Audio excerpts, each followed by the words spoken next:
Welcome to Home Remodeler Toolbox, the podcast dedicated to empowering remodelers and builders to build and grow successful businesses. Join your host, Bob Vance, founder of Home Remodeler SEO, as he brings you industry insights and strategies that will help you build a thriving business, no matter what level you're at in your business. Whether you're a thriving multi-million-dollar business or you're working on building your business from the foundation up, this podcast is your go-to source for industry secrets and actionable strategies that you can implement in your business to get to that next level. So, turn on, tune in, and let's help you build your business foundation one building block at a time. Today, we are joined by Monica Lewis, the president and partner at J.S. Brown & Co. Her impressive 23-year career trajectory at J.S. Brown began after she earned a degree in interior design from the Columbus College of Art and Design. Her ability to sketch layouts and identify potential structural impediments for frustrated clients led a contractor to offer her a job to sell and design remodeling projects, supporting her formal training, including with NKBA. After joining J.S. Brown, she progressed from being only design into design sales, eventually managing sales and taking on marketing, notably recognizing the need for the company to catch up with trends. In her leadership capacity, Monica draws on her creative background, applying the same problem-solving approach to internal company issues, identifying pain points, writing strategies, and managing implementation, as she did in design. She emphasizes adaptability and humility, and is deeply involved in the industry's future, promoting trades careers through the Women in Remodeling Initiative via the NARI of Central Ohio chapter. Currently, she is leading J.S. Brown in actively incorporating AI functionality into operations and documentation for efficiency, while also managing a major building addition plan for the company.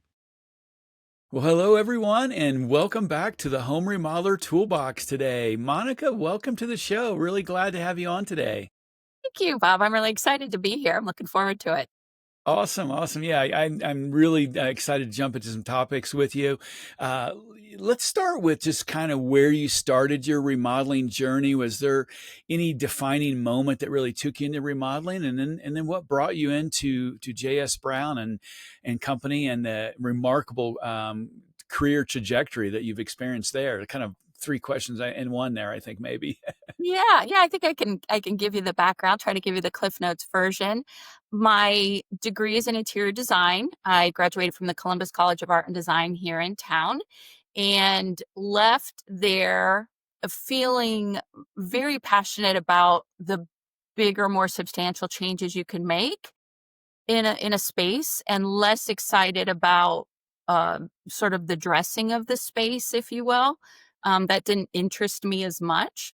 And so it took a little while for me to kind of find my feet after getting that degree in interior design. And I worked in a couple of supply showrooms, worked in a lighting showroom, worked in a plumbing showroom. And so that was great to sort of get an underpinning of electrical systems and plumbing and HVAC systems.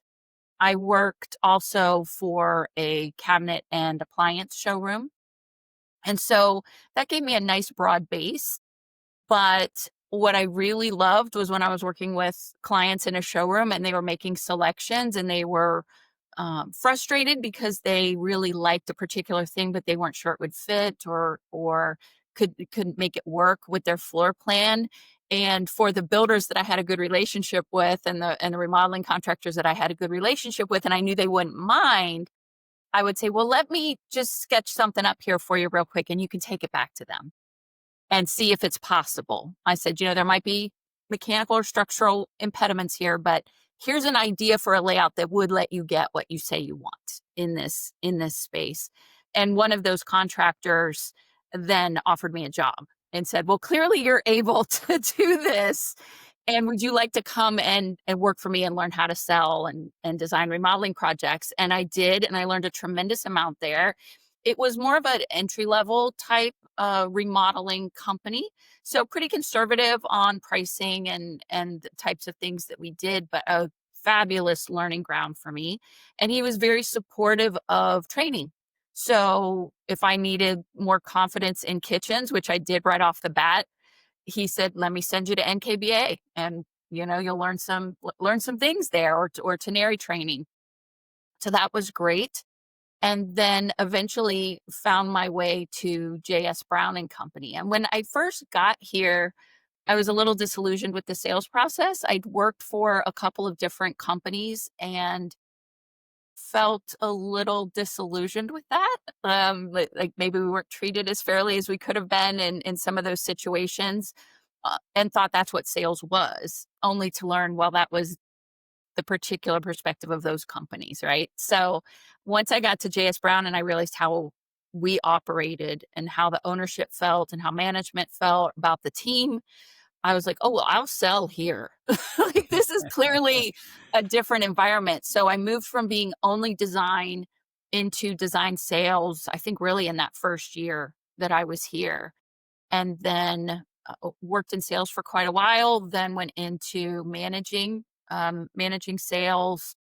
When social media started becoming a thing, I took on that, said, we really need to be on Facebook, this new thing, Facebook. Have you heard of it? We need to be on it.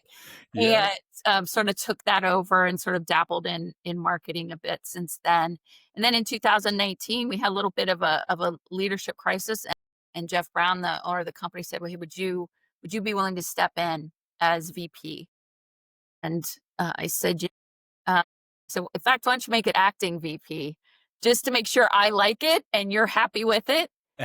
And once we were both comfortable that it was a good fit all around, I stayed in that role for a couple of years, and then moved into the president and partnership role in January of 24.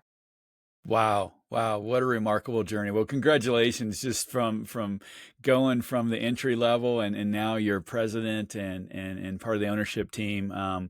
Great company, great reputation there in Columbus. So certainly something to be proud of for sure. I really am. I found a home here, and Yeah. obviously 23 years later, it felt comfortable. Our values aligned, and this was something I love doing, and it was a company I was happy to do it for. And now we have a team, and I want to just sort of try to give that to them as well. Right, right. How do being from that design background and having that real enthusiasm and passion for that, but now you're in this leadership role, you're leading a company. How do you balance the creative side of design with the leadership role and the responsibilities that you have to have as president of the company? It was a big shift, honestly, and luckily I came into it pretty much with eyes open. I don't know that you're ever really prepared to step into that role. I imagine it's like parenthood, where you just have to do it, right? But I was hesitant because of that. I love designing, and I love the creative aspect of this job, and I love helping the clients. I love seeing the transformation and seeing their happiness at the end of the job. And I was very concerned that I was going to miss out on that, and that I was going to be, pulled into leadership tasks that weren't as fulfilling. But I've honestly found it to be the opposite. I flex the same creative muscles within the company that I did trying to solve a problem for a client. You're looking for the cause of the pain point. You're looking to come up with solutions on what might fix that. And then you're writing up a strategy to implement it. And then you're seeing it through. It's really the same as a remodeling job. We identify their pain point, we present designs, we figure out what's going to work best, we figure out how we would accomplish it, and then we do it. We manage it. So I get a lot of that same itch scratched Uh-huh. doing that process. But the thing I didn't suspect, and I should have, because I did teach for a brief period at my alma mater. I taught kitchen and bath design, got a lot of enjoyment out of that. And I love training our team. I love mentoring them and working with our newer team members. Internally, I take a little bit of credit for everything they do. Like when one of my team Yeah. just does this beautiful design, I'm like, oh, look at that. look at that. And there's that thing I told him to try. Yeah. I know it's them. I know it's their effort and that their, determination to get it done. But still in my head, I take credit Yeah. a little bit. You know that they're doing great work, you're proud of them, but inside you're kinda like a proud mama saying, "I taught you that. I helped, we got here together, but We this help. work's all yours and you get credit for it." But you can still take that internal credit, like you said. That's right. That's exactly Yeah. it. It's incredibly rewarding, and I didn't expect that. I didn't expect to feel so satisfied by what other people accomplish, but I really do, and I really want all of them to win. I want Yeah. them to get all the jobs and design all the things and really have happy clients so that they can feel what I feel, at the end Right. of the jobs. Yeah. I like how you described it too. It's all really the same process when you're looking at design and trying to build this beautiful project that makes sense functionally as well as aesthetically. You compare that whole process with leadership, and now instead of a project or a design or a drawing, it's people that you're trying to find those creative solutions for. But like you said, it's kind of the same either way, and it's still just as fulfilling. So I could see how, being a leader is still, sometimes it's a little stressful, and HR can be the bane of our existence at times, but it's also very gratifying because you get to see your people grow and blossom in their roles and their careers, and even personally as well as that professional aspect. Yeah. Yeah. And you get into the habit, especially I think with remodeling design, you get in the habit of just always having to learn new things. There's always a challenge. There's always a new product or a new client request or a new budget parameter, something, that you have to adapt to. And I feel like having that adaptability baked into me for so many years really serves me in this role now because I'm not afraid of saying I don't know how to do that and I'll figure it out. I've done it for 30 years. Like I'll Yep. figure it out and I'll Yep. get it done. So it's helpful to have a Yeah. design background, I think. Yeah, for sure. Are there any leadership qualities or lessons that you've learned over the years and through this career trajectory of yours that you wish you would have learned earlier that maybe might help some people think about, avoiding those mistakes early on? There's a few, and I honestly feel like I'm still absorbing them. It's been not quite 2 years, and I still feel like I'm internalizing and learning a lot of things, but a big one for me is something that should be obvious, but it's that not everybody approaches a problem the same way I do, and not everybody is gonna function through a process with the same methodology, and something that seems so clear and obvious to me when I present it to somebody else, may not register with them at all. They may not absorb it the way I delivered it. And it's not because there's something wrong with them. I need to adapt my message in a way that they can understand. And I also have to adapt my expectations. There's going to be skill sets that they have that are much better than mine. And there's going to be skill sets that I have that are more developed than theirs. And we have to figure out a way to meet in the middle, make both of us happy. And it it should have been obvious to me, but it wasn't. Of Right. course everybody's different, right? But, well, that means they learn differently, Monica, and that means they absorb differently, and that means they prioritize different. Hmm. So, anything that you feel as obvious may not be so to them. So that really helped my communication, which I think is a linchpin for everything, is to constantly remind myself that these are people with different skills and different aptitudes than mine. And, we just have to find a common ground to Yeah. meet on.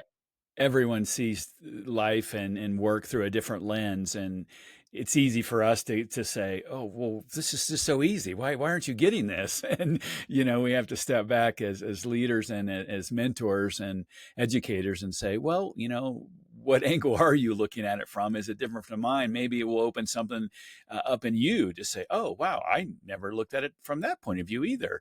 Yeah, um, or even change the process. I'm trying to drill this thing into the team. Well, I really ought to be listening because if it's not working, maybe it's my process that's wrong. Maybe it's not their ability to um, achieve it. Maybe what I'm asking isn't appropriate. Maybe it should work differently. And again, that's where the adaptability comes in, and a willingness to be humble and say, well, I can't possibly be the best at everything. So tell me why this isn't working. Tell me why you're not doing this the way we talked about. And then try to figure out a way we can adapt. Right, Yeah. right. Yeah, I think that leads into a company culture a lot too. So, a topic that we've spoken on previously, and teamwork and collaboration and everything that kind of goes into company culture. Are there aspects to your guys' company culture that you think really lend more of a better experience to the remodeling projects that you're working on, the customers that you work with? I feel like there are. I feel very strongly, and I've always questioned the necessity for there to be an adversarial relationship between sales and design side, what I call office side of the construction industry, and the field side. I've worked in companies where that relationship was very contentious and there was a lot of finger pointing. If there was a mistake, it was production saying, well, the designer didn't design it right, or the salesperson didn't sell it right, or it was them saying, well, those production people just didn't read the specs, or they didn't look at the plans, or whatever. There's a lot of blaming going on. And at the end of the day, the client doesn't care whose fault it is. Right. The client cares that it gets reworked and corrected and done properly. And the ownership of the company cares that we figure out what went wrong and we keep it from happening again. It's not about placing blame. It's about, let's fix this. So I am very vocal about my expectation that when there's a problem, it's not so and so messed up. It's, we had a communication issue. Here's what we're going to do to fix it. This is not your responsibility. It's ours. We're going to mend it. It's going to be taken care of by this date. And thank you for your patience while we work through this, because there's too many times where a person on the production team has saved my bacon, right? I did make a mistake on the drawings, or I did forget to put something in the estimate that I told the client was going to be in there. And they've helped me figure out a way to make it happen. And there's been times where they messed up. They misread the drawing. They missed something in the specs and they didn't do it. And then we had to go back in and fix it. And I'm not going to throw them under the bus. They don't throw me under the bus. So that teamwork mentality Hmm. is hard because we don't see each other as much. We don't mesh as much, between the teams. The sales and design teams are together all the time and we help each other and collaborate. And the production teams do the same thing out in the field, but we don't get to mix all that often. We have to make a purposeful intent to do that.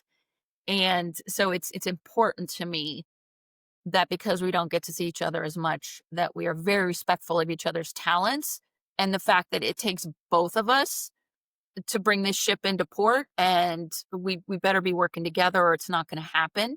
And that's going to give the client the best experience, right? And Right. it's going to help us come up with the best solutions. It's going to help the sales and design team learn, and it's going to make the process smoother for the production team so that they don't have so much stress out in the field.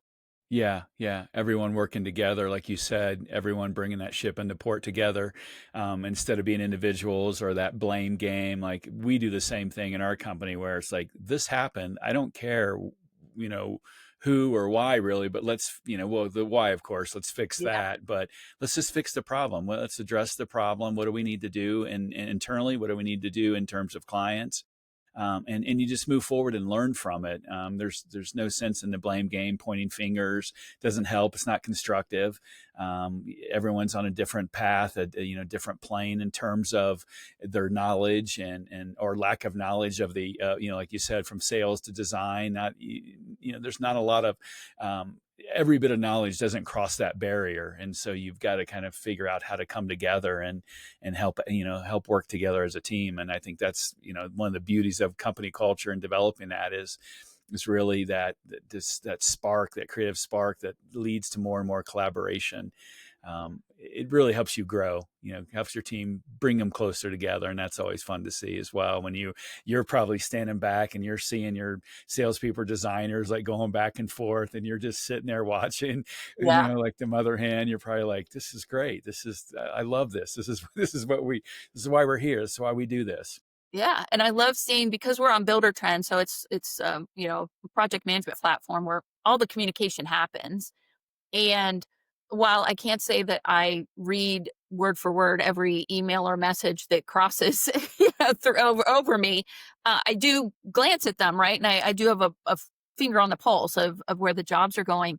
And the attaboys and the attagirls that I see going back and forth of, oh my gosh, thank you for finding that mistake before it got worse. Or, hey, I was just on the job site and the homeowners were raving about the team. They get a brownie point. It's an internal reward system we have.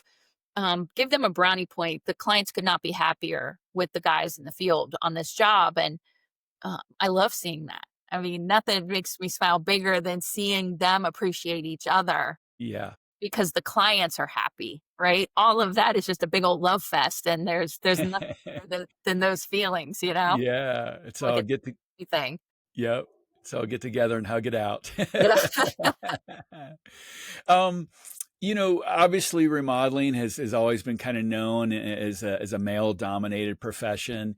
It is what it is. And that's changing, thankfully. And we're seeing more and more women in the construction industry in leadership roles, even like yourself.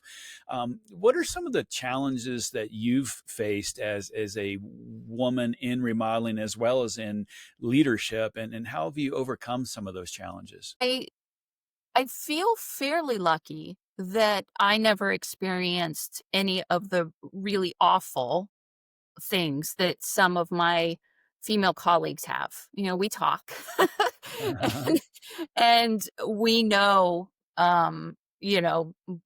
bosses and managers and people around town that get whispered about and talked about.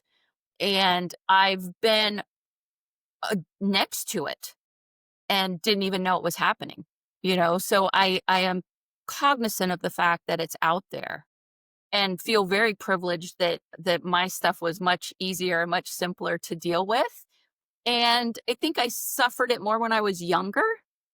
And I'm not sure that maybe young men wouldn't have felt the same thing, but sort of an assumed lack of knowledge on behalf of the other person. And one of my favorite stories I love to tell was when I worked at a plumbing showroom. I'd worked there for a few years by this point, and the showroom was quiet on a Saturday morning, but the counter was busy. It was weird, right? So I ran over to the counter to help, and the counter is where all the plumbers come in, right, and just pick up their stuff. And I was in there, and this plumber comes in his overalls, and he comes in, he's like, this faucet's defective. He's like, it's the Delta with the handles, and we swapped out the acrylic knobs for the lever handles, and the handles don't work. And I said, oh, not defective. This is designed where you can turn off the water, pull the hot cartridge, turn it 180 degrees, put it back in, and then the handles will turn the right way.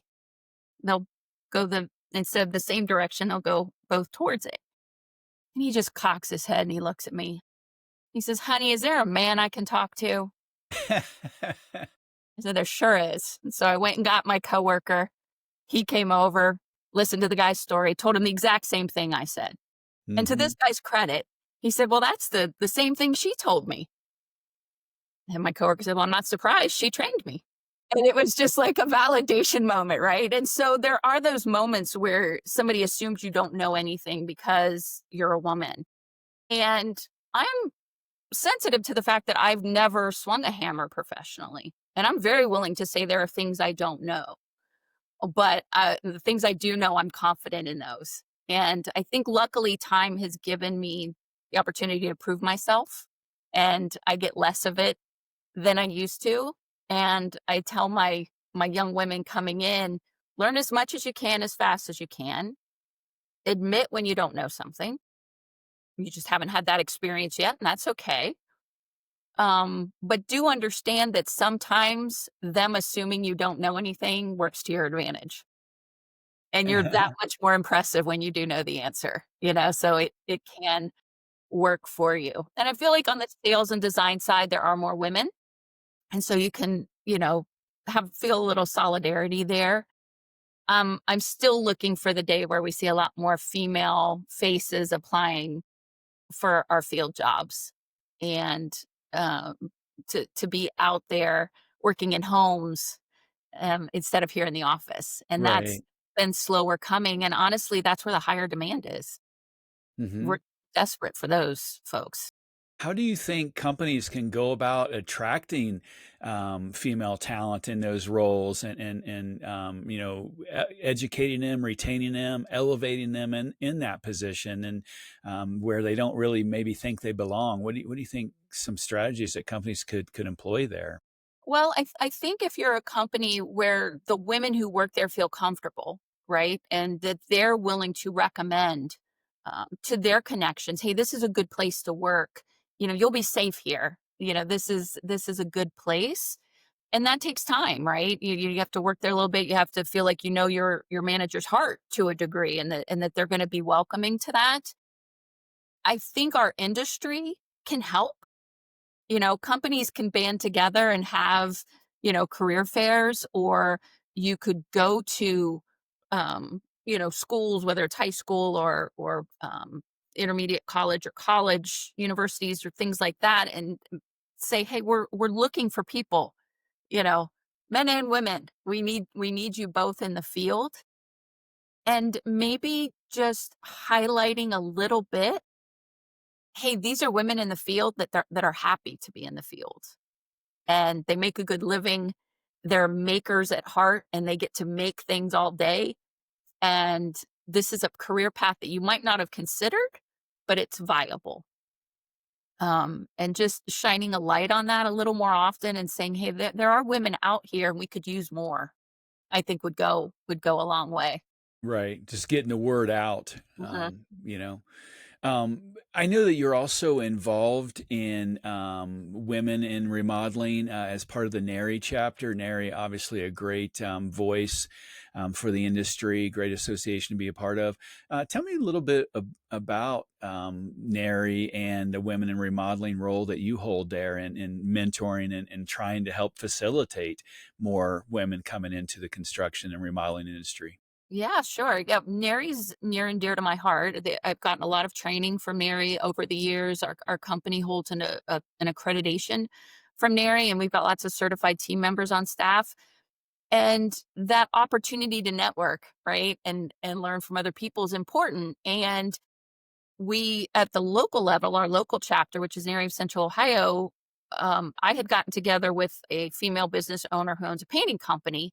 And she and I had started, we wanted to get something going, to support each other. We were calling it Women in Construction. And we got sponsorship and we got some events lined up, and we were scheduled to have our first event, and it happened 2 weeks after the governor shut the state down for COVID. So it Oh, never occurred. And then with the busyness of COVID and everything, it languished for a few years. And then our president at the time of our local chapter, Lynn Inskeep, she said, hey, would you consider revamping that Women in Construction and calling it Women in Remodeling and bring it into the chapter? And so that's what we did. And the basic idea being, hey, there's a lot of us out here, and there's a lot of men who would love to see more women come into the industry because they're looking for good help too. And let's promote this. Let's say, hey, this is a career for women to have, and just sort of solve a lot of problems at once. So we try to schedule a few events a year, either in tandem with chapter meetings that are already happening or on our own. And it's really just a chance to get to know each other, to network, to encourage women who might be in other fields to consider remodeling as a career choice. And like I said earlier, just get the word out. Right, right. How is there a way to get more girls interested in their formative, high school years? We're trying to really build on the energy of trade schools and getting more kids to think about that career path and avoid all the college debt and maybe coming out not having a job, where you can come out with a license in a trade and make six figures and be on a path to maybe owning your own business someday. How do we get girls more interested in that in high school when they're maybe thinking about more of the traditional female roles at that young age? Yeah, I think it's systemic, honestly. And I think as an industry, if we want that attention to be paid, if we want to be considered a viable career path for boys and girls, I think a lot of parents, a lot of high school guidance counselors say, oh, well, college is where you need to be. And even if the students say, well, that's really not my path for whatever reason, I don't enjoy academics, or I have another career in mind, or whatever, they don't necessarily direct them to the trades, right? Right. And I think getting the attention of those folks and saying, "Do you understand how much a good plumber makes? Do you understand Right. how much an in-demand electrician can command as far as a salary? And how desperately employers are like, I'll pay for your training. Just please come work here." I think if we can get those folks convinced, that's a good way to hopefully influence some of those. If their eyes are open, they can open the eyes of the young people they're working with. And there's a group called Build My Future that our local NARI and local BIA are involved with, which does just that, brings high schoolers out for a day. Look at the trades. Look at what you get to do if you are an electrician, a framer, a trim carpenter, an excavator.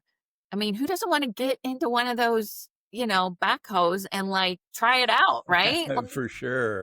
there's a lot of fun stuff going on in our industry, and to get those young people out there while their minds are still open to what their future might be, I think is a great way for us to start to insert some of those ideas that they can maybe then blossom. Yeah, yeah, absolutely. Maybe even internships of some sort. I know, like generally, it's you're an apprentice, but that's when you're in formal training. But just like the internships you do in college, it really gives you an idea. Did you really want to go into banking or finance or that aspect of it? And then you kind of think, ooh, no, that wasn't very fun at all. But I think internships where you can get kids out, maybe over the summer, like some kind of a summer program, come out and swing a hammer for a summer and teach them all you can and see what they like and don't like. It just, like you said, just there's so many layers to this, so many people that are involved, from parents to high school guidance counselors or lack of guidance counselors, like in my high school when I grew up. Yeah. There's a lot to it, but I think if we can keep chipping away at it, because there's I've read an article recently, there's a demand of over 500,000 people needed in the construction industry. I mean and it probably is a low estimate, frankly, but that's a whopping number of people, of a shortage in our industry. I've talked to a lot of remodelers that they're like, I can't even do any marketing because I can't even keep up with what I have now because I can't find enough good people. We Right. can't grow as a company. We just can't find the staffing, and it's painful to hear that. It really is. When your whole industry is held back simply because you don't have the supply of manpower. Especially when you look at what a huge percentage of our revenue as a company or as a country, how much money is earned because of construction, Yeah. right? Those numbers are massive. And when you say you are hamstringing one of the primary economic drivers of our country, Right. when you loop in, infrastructure construction, commercial construction, residential construction, and you're going to say, we're just not going to support this, you know, here's money for colleges. Where's the money for trade schools? Where's the encouragement, right? Um, that value, I don't think I don't think people are going to realize what they've lost until it's gone, Hmm. and it's dwindling already. And those 500,000 in shortage, we're not just talking warm bodies. We're talking people who are skilled. Skilled, yeah. Not only do you need to recruit them, there's that learning curve of training them up. And we've got people retiring that have been doing this for decades, and their parents did it for decades. They have generational knowledge that's getting lost, Right. not being replaced. Yep. So yeah, when people decry and they say, "Oh, this is terrible. Everything is just modular and everything is there's no craft, there's no this." It's like, well, if there's nobody to do it, what other choices do we have? Right. Right. You know, Yep. it's going to be what the employment market provides to Right. us. Yep. One of the things that you're really passionate about, I know, is continuing education. Not only educating to get the people into this profession, but once you're in it, to Mhm. continually keep your skills up. You're a student of life. I know you're always learning, always reading.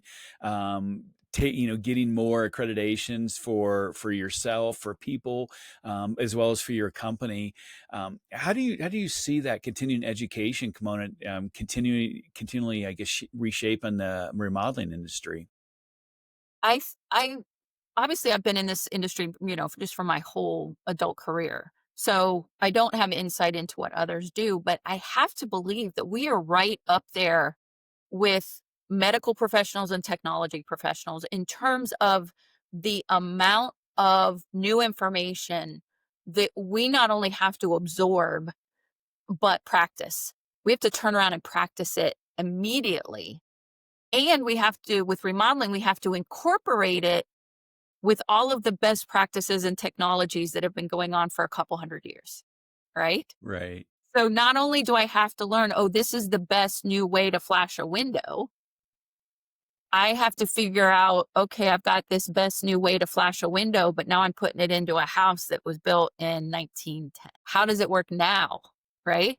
So Right. that continuing evolution of our industry in terms of product and technology has to be absorbed. So you have to keep learning. You have to stay viable through learning. That it's just the only way you're going to survive. And it's also the best way to kind of keep it fresh and exciting. If Absolutely. there's always a new thing to learn and be inspired by, how are you ever going to get bored? I've never once been bored in this industry, and I always say if you're bored in your job, you've been there too long. You need to find because there's something else out here that's going to be interesting to you. It's going to stimulate you, drive some passion. Yeah. Yeah. So yeah, the certifications, I collect them like, you know, what is what are the new things, the boo boos. If there's a new training thing out, I'm like, hey, I want to be a part of that. And I actually helped the national committee that created the certified remodeling designer certification, which is new for NARI because everything tended to focus on the field and ownership. Um, and there wasn't a lot in for designers and how they work in the sales construction process, right? So I think that education is going to be amazing for Yeah. people, and especially now. I mean, AI. We all got to relearn how we do things, right? So if you're not willing to do that, this may not be the right industry for you. Yeah, that's what I always tell my people. Like, digital marketing, it changes every day. AI is shaking it up. I said, if you wanna go to an automotive plant and put the tire on every time a car passes by on the assembly line, put the next tire on, or the steering wheel, or whatever your role is, like, then this job is not for you. Like, we are talking about learning and continuing education and AI like every day practically. So you've got to keep up. And I think that's the same for the remodeling, industry, and especially how AI is going to affect remodeling and design and building and construction. It's going to have a massive impact. Are you guys starting to incorporate AI into your company a lot right now? Um, I would say I am starting to incorporate it a lot. And we have the ancillary is not the right word, but we have slivers of it, coming in. Our Builder Trend platform has some AI functionality now that helps us do client updates every week. It goes and it looks through the project and it says, oh, well, this is what was new in the past week. Do you want to serve this up to your client? Wow. I can summarize a whole week's work in less than 30 seconds with this new software plugin that they added to our platform. And our drafting software, Chief Architect, is getting smarter and smarter. We use Canvas now to digitally scan and create our chief plan for us, which saves us a tremendous amount of time. And hopefully this is going to help with some of that employment shortage. Um, I use it a tremendous amount for rewriting SOPs, updating job descriptions. Right now, I'm working on our regular meetings, the agendas, and the checklists. I'm in the middle of a project with ChatGPT right now where I'm like, okay, these are old. They need updated. I've been meaning to do it for a while. So here's what I got. Here's what I want to change. Show me what you got, and then I can tweak it. And it just happens much faster than having to type it all in myself and write it by hand. And I still feel like I can control my voice because I've been working on it for a while. So it Yeah. knows our communication style and what we want to see. Yeah, I use it pretty much every day on something. Wow. Yeah. Well, hopefully you inspire others too, because I know a lot of guys, a lot of remodelers, they're still old school, spelled with a K. And they're just not ready to really kind of come into the 21st century and adapt to this whole AI thing. I tell them, like, you got to get with the program, buddy. You're going to get left behind. And, that this is where the world is going, like AI for everything, especially in our industry. It is going to change. And hopefully, like you said, it does impact, some of those personnel shortages. And you go, oh, well, AI can do it. But, the more people can learn, just like let it write you letters or emails or, like you said, let it redesign your SOP documents. Like we're doing that as well. Just running all thousands of through, and it's amazing. Like you run this whole document through, or you upload a whole webinar or an interview and say, give me a summary, and it literally does it in about 3 seconds. So Yeah. the time savings and efficiency, it's almost like you can't ignore it. You have to just adopt it just for the sake of efficiency, much less everything else that it can start doing for you. Yeah. And I understand the trepidation initially. Because certainly when I first started dabbling in it a few years ago, I was like, it's a little freaky. Yeah. And I also initially I didn't quite get how to make it work for me and how to explain to it what I wanted, right? It's kind of like when you're working with an apprentice in the field. If you say hang that door, you don't know what you're coming back to. But Right. if take an hour and you show them, this is how I want the hinges mortised, this is how I want them leveled up, this is how I want them trued to the frame. Do you see what I'm doing here? Okay, now you go work on the next couple by yourself, and I'm going to come back and check them and give you feedback. That's how you work with AI. You show it what you want, you have it respond to you, and you say, no, that's not quite right. Here's what this should be. And it starts to learn, just like your apprentice starts to learn in the field. And probably the most significant thing I heard in a training was, if AI scares you and if you think, oh, this could be bad, right? You're the person who needs to use it, because the people who are using AI are the ones who are going to put the curbs on it. It's the users, it's the people who show up who are going to say, this is what's appropriate for AI and this is what AI should stay out of, Mm-hmm. right? If you're Yeah. not using it, you don't have any um Context, really. context. Exactly. Yeah. You don't have the wherewithal to sort of influence where the future of the thing goes. And so if you want to be part of the conversation and you want to be an influence as to how it's being used and whether that's appropriate or not, then you got to be at the table, right? Yeah. Making Yeah. your voice heard. So Yeah, absolutely.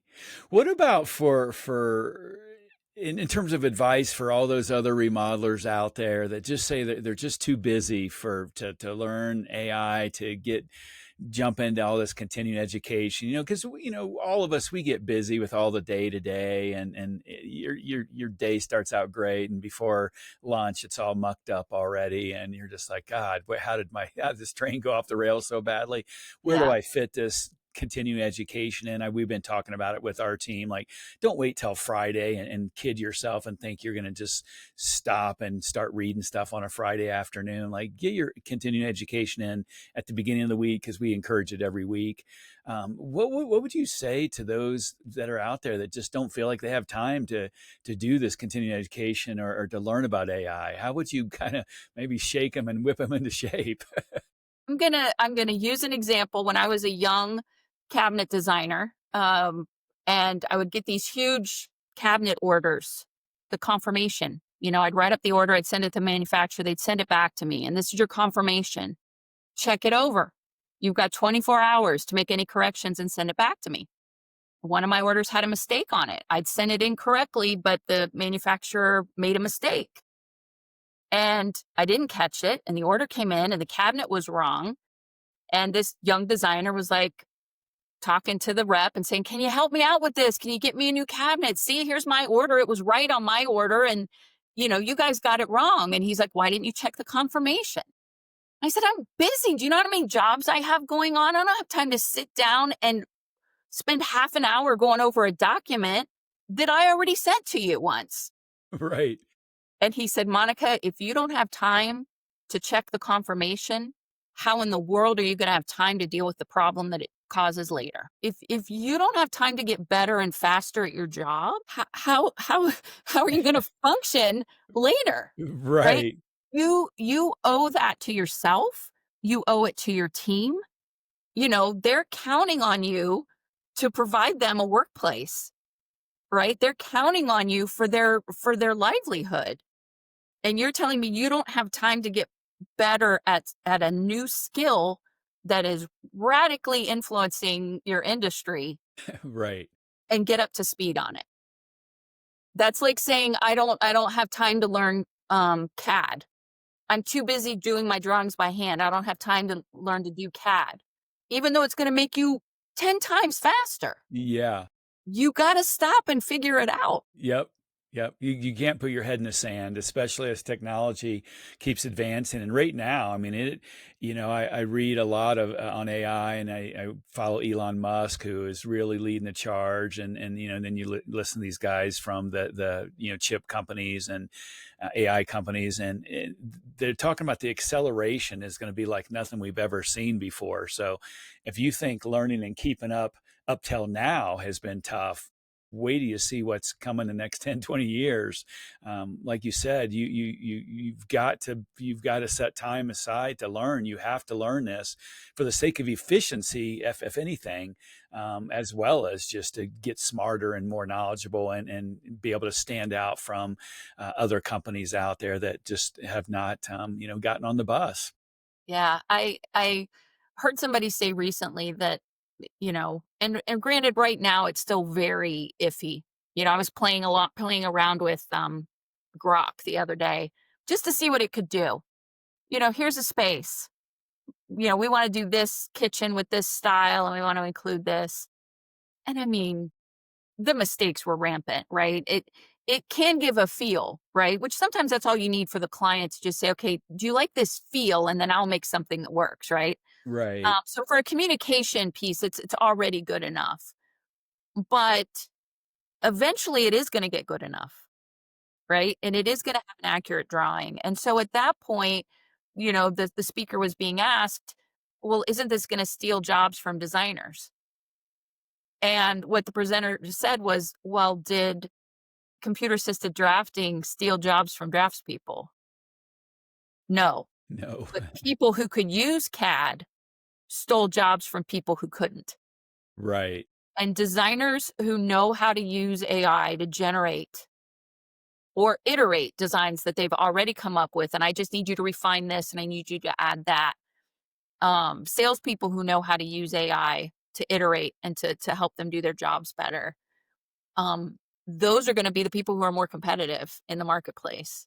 And Absolutely. may not Yeah. be AI stealing your job, but it's going to be the person who knows how to use AI that's stealing your job because Yeah. they're how to be more productive. Yep. I have a friend that's a graphic artist and has not been able to find a job in forever. And I asked, like, have you learned, computer aided design? Are you learning the technology platforms? No, was the answer. I'm like, maybe there's a correlation now on why you can't find a job because you're still working the way you worked come out of college, and the world has left that far behind. You need to get with the program. You need to learn the new technology and these new skills. And I think it's exactly what you're saying. That cannot be emphasized any more than what you have. Like, you have to learn these skills or you will be left behind, And especially in design. yeah, and being able to leverage because there's a homogeneousness to the designs that come from AI. It's kind of like how you've noticed that like AI created people all kind of look the same. Hmm. AI averages all the people faces it has into a face, right? So they are all going to kind of look the same. And it's the same with interior design. You tell it modern design and it's going to just create this very bland modern design thing. There's room for people still because that creative spark that's going to come from, well, yeah, take that, but give me this twist on it. Take that, but move it over here. Take this, but make it. And using it like a tool. I'm not encouraging people to get lazy in their own brains. I prefer to write and then have ChatGPT improve, or take 2 or 3 things that I've written, say, this is how I speak, this is how I write. Now I need to write up this thing and give them the notes and then say, put it in my voice. Um, then I can still make all the changes I want. I don't just let it go, Right. right? Still Right. read it. I still say, I would never say that, Yeah, and I exactly. make it my own. Yep. Still flex your humanity into this. Uh-huh. I think that's what your clients are coming to you for. But use the tools you have. Yeah. Use a power sander instead of a sanding block. My God, man. Come on. Yeah, exactly. Exactly. Yeah, I think most people are still stuck using it to write some blogs, and then they're still not even manipulating or massaging those blogs into their own voice and their own experiences. It's just letting it spit it out, and they're just another one of those, 10 billion pages that have been de-indexed by Google because Google says this is just all, garbage that doesn't really have a human voice behind it, human experience behind it. So I think everyone's at different, stages in their journey, especially with AI. But hopefully, some of your insights will get people thinking about how they can use it more in their company, like you guys there are at JS and Brown and JS Brown and Company. Yeah. Yeah. I hope so. I hope so. It's going to be a great tool for them. Yeah. For your company, JS Brown and Company there in Columbus, Ohio, what's on tap for you guys? What's the future have lined up that you kind of are thinking about, or some initiatives you guys are working on? Well, one of our big projects, and honestly, we've been working on it for a while now. It's classic case of the cobbler's kids not having any shoes. We've been planning an addition on our own building for years, literally years. But I do feel like we're starting to turn the corner. We've got our city approvals and our zoning and all of that done, and now we're down to the stuff where we can really get in the weeds. All of the interior things and everything. And I'm excited to get it going. I want it not only started and done and being used, but like really finessed by the time we have our 50th anniversary, which happens in 2028. So we are looking forward to that big milestone, and have some growth goals that we've got planned for then and by then, and we're looking forward to seeing what the next half century brings us. Awesome, awesome. That's great. Well, best of luck to you and JS Brown and Company going forward. I know you guys are making an impact already there in Central Ohio, and I'm sure you will continue to do so. Awesome. Thank you. Yeah, we're really Yeah. excited. Oh, Monica, any parting advice for any of our listeners? Anything that you might want to say about the industry leadership, just anything that you can pass along that might be a light bulb moment for someone that isn't as far along in their journey as you are? I feel like you're never too small to get your ducks in a row. As far as getting those SOPs written, getting the stuff that you've got in your head out into the computer, onto the server, on paper, however you like to work, because the bigger you get, the harder it is to go back and rebuild it. And I think that that whole methodology that we went through when we were getting our NARI accreditation of, hey man, you need to have everything documented. How do you run payroll? How do you do marketing? What are all the passwords for everything and all your accounts? And how do you do this and how do you do that? If any one of our management team gets hit by a bus, we've got their SOPs on file. Like we know what they do and could limp along until they got better and came back to us. It's never too early to do that. To get your SOPs in order and get your company structure written out Yeah. and out there. And you can always change it. Better done than perfect. Yep. Yep. And it will be a living document, and you'll always be changing it. But don't wait. Just start now and do it. It was the best thing we ever did to just get our arms wrapped around every department in the company and know that we know how things are supposed to run. Yeah.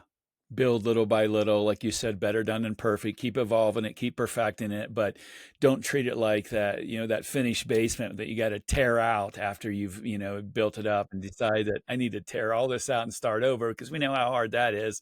Yeah. Start with that new basement finish, and it's much easier to build from scratch, as you go, than to go back, like you said, tear everything out and redo it. So I think that's some great advice, and hopefully people take that to heart, because it will catch up to you. Yeah, it Especially sure all will. those SOPs and systems, and like you said, someone leaves and you go, oh my God, like we don't know how to do what they did, and they never documented it. I had that happen. We had to let go of someone recently, and he didn't document a lot of things I had just taught him. And I thought, gosh, it's my fault. Extreme Ownership, one of the best books out there, Extreme Ownership by Jocko Willenick. But you have to take responsibility for everything. And that's something I said, okay, I'm not letting that happen again. So that is some Yeah. great advice. Thanks for sharing Yeah. that. Absolutely. Absolutely. Well, Monica, thank you so much for coming on the Home Remodeler Toolbox podcast today. You have been a wealth of knowledge. Your smile is infectious, so not everyone's going to see that on a podcast unless they're watching the video. But thank you so much for bringing your insights, your experience, your wisdom to the show. I'm really, really glad to have you on. Really fortunate to be able to hear from leaders like you in the industry. I was happy to do it, and I was very flattered to be invited. And just one more quick thing, if I may. Mm-hmm. OH. IO. Thank you for that. 8 days. We are ticking down to We are. Buckeyes football starting. So believe me, I've been counting them down every day. So looking forward to being back into Columbus next weekend, and hopefully we might be able to cross paths. Enjoy your trip. Travel safely. Okay. Thank you, Monica, again for being on the show. And thank you to all of our listeners out there for the Home Remodeler Toolbox podcast. Thanks for turning on and tuning in. I'm glad to have you on the show, and hopefully you got a lot of value from Monica. We'll look forward to having you on our next show. And until then, take care, everyone, and have a great weekend.